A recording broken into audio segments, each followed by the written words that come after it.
Welcome to this video dialogue exploring innovative ideas and lessons learned from the eHealth Broadband Adoption Initiative led by UC Davis Health System. Success in this field requires more than just equipment and broadband. This initiative offered 3 types of support: low-cost access to a medical-grade broadband network through the California Telehealth Network, online and community-based training, and funding support for Model eHealth community projects. This video is part of a series that will take you into local communities for a glimpse of telehealth programs. Whether you are focused on a remote rural area or live in a large urban center, the programs offer insights to overcome local health challenges. Let's hear from Davis Park, the director of Front Porch, as he describes the needs and their experience.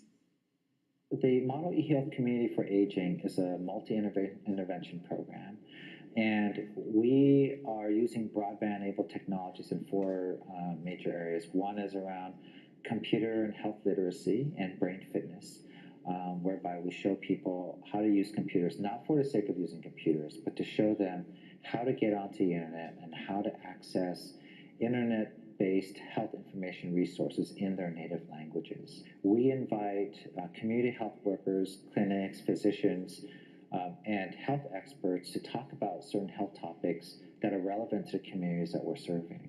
We talk about a whole wide range of subjects, really to increase the knowledge and the education that we feel is really the starting point for people's health. We learned it from this bone study that eating this kind of nutrients, it will make our bone healthy.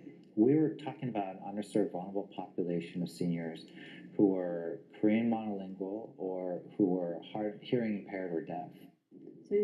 So some of the topics that we learned in the workshop was bone health, about cancer, and also dementia. We had an eye towards sustainability from the start, and we really wanted to, again, leverage the resources that are already out there in the community. So we partnered up with organizations, schools, community clinics, community health groups that were already doing certain services and programs. So our plan and vision is to leverage this infrastructure that we've essentially built out, and we're already starting to talk to partners outside of the Los Angeles area to bring in populations who are underserved, that are linguistically isolated. We felt that even though we're in a really dense urban environment such as Los Angeles, there are still transportation barriers here. And we wanted to really shorten the distance between providers and the patients within the care settings that we're really interested in. So telehealth completely makes sense in a place like Los Angeles.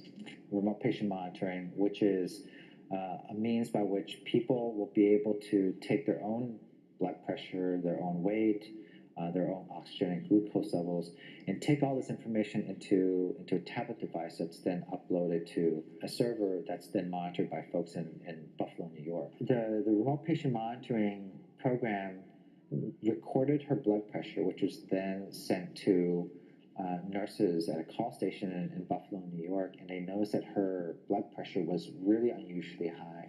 The nurses really highly recommended that she contact her provider.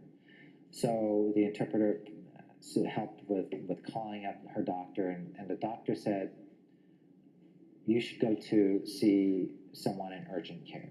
The next day, she was back on her blood pressure monitor, and she just kept on coming back.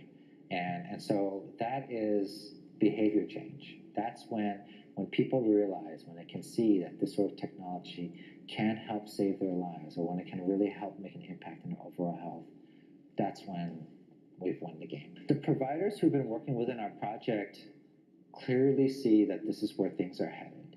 In order for people to use technology for the sake of health and well-being, we need to provide them with the proper tools and training in order for them to use it. It's really about the transparency of the technology. If people understand that this is going to contribute to their overall health and well-being, if they clearly understand that, then the technology really doesn't matter.